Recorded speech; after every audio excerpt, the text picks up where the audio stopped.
ባሪንቱን ነገ ኦሮሞን ነገ ኦሮምቲቺ ነገ የሸገር ከተማ አስተዳደር የዘንድሮን የኢሬቻ በዓል በስኬት ማጠናቀቅ በሚቻልበት ጉዳዮች ከሁሉም ክፍለ ከተሞች ከተወጣጡ ወጣቶች ጋር ውይይት አካሂዷል።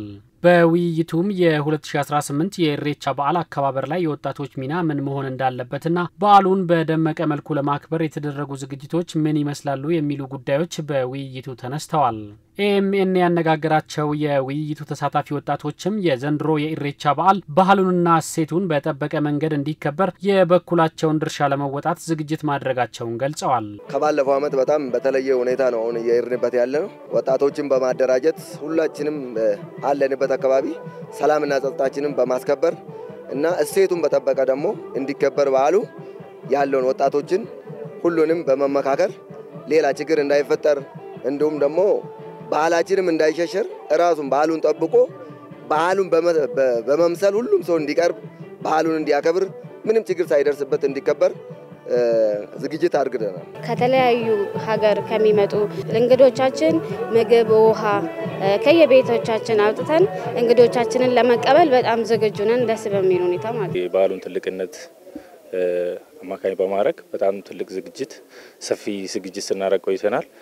በተለያየ በወረዳ በክፍለ ከተማ በከተማና በተለያየ ከአጎራባች አዲስ አበባ ከተማ ክፍለ ከተሞች ጋር ውይይት ስናደርግ ቆይተናል።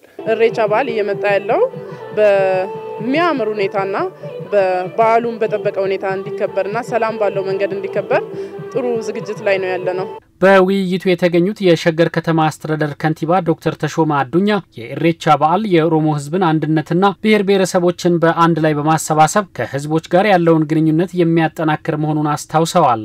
ይሄ ውይይት በክፍለ ከተማ በወረዳ ደረጃ ተካሂዶ ዛሬ ለማጠቃለያ በከተማችን እየተካሄደ ነው። ስለዚህ የዛሬ ዋናው ውይይት ዓላማው ምንድነው? ወጣቶች በኢሬቻ ፕሮግራም ላይ ወይንም ስርዓቱ ላይ ሰላምን ለማምጣት ምን መጫወት አለባቸው የሚል ነው። ኢትዮጵያ የህዝቦቿን ጥያቄ ለመመለስ የተለያዩ ትላልቅ ስራዎችን ሰርተን ውጤታማ የሆንበት አመት ነው። ስለዚህ በዚህ ወቅት ላይ ወጣቶች ሚናቸው ከፍተኛ ነው።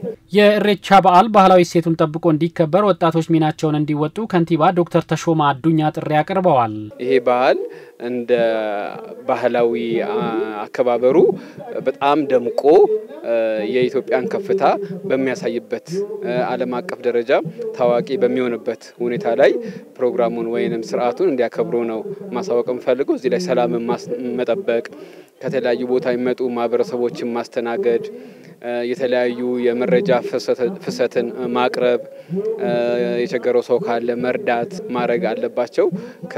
በጣም ከፍተኛ ኃላፊነት ወስደው ስራውን እንዲሰሩ ማስተላለፍ ፈልጋለሁ። የኢሬቻ በዓል በመጪው መስከረም 24 በአዲስ አበባ ሆራ ፊንፊኔ ሲከበር በማግስቱ መስከረም 25 ደግሞ በቢሾፍቱ ሆራ አርሰዴ ይከበራል።